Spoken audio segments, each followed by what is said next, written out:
नमस्कार मंडळी. जरांगे पाटील परत एकदा आपल्या आरक्षणाचा मुद्दा घेऊन मुंबईकडे रवाना होणार आहे. 29 ऑगस्ट रोजी ते मुंबईच्या दिशेने रवाना होणार आहे. परंतु त्यांच्या रवाना होण्याच्या अगोदरच महाराष्ट्रातील राजकारण हे तापत आहे. कारण त्यांच्या विरोधात आणि त्यांच्या आजूबाजूला सुद्धा वेगळंच वातावरण निर्माण करण्यात येत आहे. होय, जरांगे पाटील या अगोदरही यांनी उपोषण केलं होतं. मराठा आरक्षणासाठी त्यांनी या अगोदरही मुंबई गाठली होती.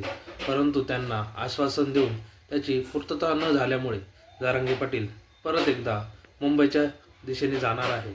आणि आता तर आरक्षण घेतल्याशिवाय वापसच येणार नाही या भूमिकेत ते ठाम आहेत.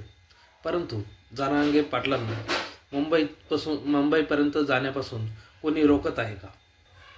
कारण जेव्हापासून जरांगे पाटील यांनी मुंबईकडे जाण्याची घोषणा केली तेव्हापासून जरांगे पाटलांच्या विरोधात वेगवेगळे नेते वेगवेगळ्या वेळी वेगवेगळे वक्तव्य करत आहेत. त्यामुळे जरांगे पाटलांना यात अडकवण्याचा आणि मुंबईपर्यंत जाऊ न देण्याचा काही कट रचला जात आहे का? आणि या कटात कोण सामील आहे? यात वेगवेगळे चर्चा सध्या महाराष्ट्रात आहे.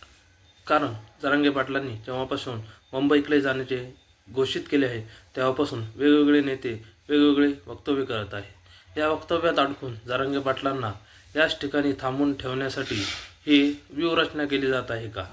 आणि वेगवेगळे स्टेटमेंट करून समाज भडकवण्याचा प्रयत्न केले जात आहे का? यामुळे जरांगे पाटील मुंबईपर्यंत पोहोचू शकणार नाही.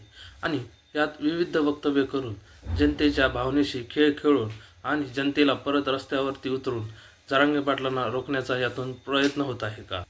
कारण जरांगे पाटील आता आपल्या निर्धारांनिशी मुंबईकडे रवाना होत आहे. आणि या निर्धारामध्ये कुठे सरकारचा हस्तक्षेप आहे का? सरकार या सामील आहे का? किंवा सरकारचा यात वरद हस्त आहे का? असे विविध चर्चा सध्या महाराष्ट्राच्या राजकारणात रंगू लागल्या आहेत. कारण विविध नेते हे मनोज जरांगे पाटील यांच्या विरोधात वक्तव्य करत आहे. आणि त्या वक्तव्यामुळे समाजामध्ये तेढ निर्माण होऊ शकतो. आणि त्या तेढामुळेच समाजामध्ये दंगलीसुद्धा घडू शकतात. आणि यामुळेच जरांगे पाटील यांची यात्रा ही थांबूही शकते. त्याच्यामुळे कायदा आणि सुव्यवस्था न बिघडवता आणि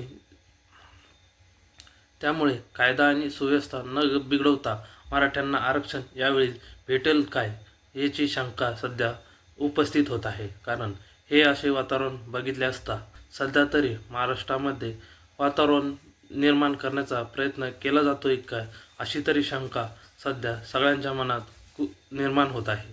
त्यामुळे तुम्हाला काय वाटतं याबद्दल तुम्ही आपले मत आपल्या कमेंटच्या माध्यमातून आमच्यापर्यंत पोहोचवा. आणि आपल्या चॅनलला सबस्क्राईब करा आणि जास्तीत जास्त लोकांपर्यंत पोहोचवण्यासाठी शेअर करा.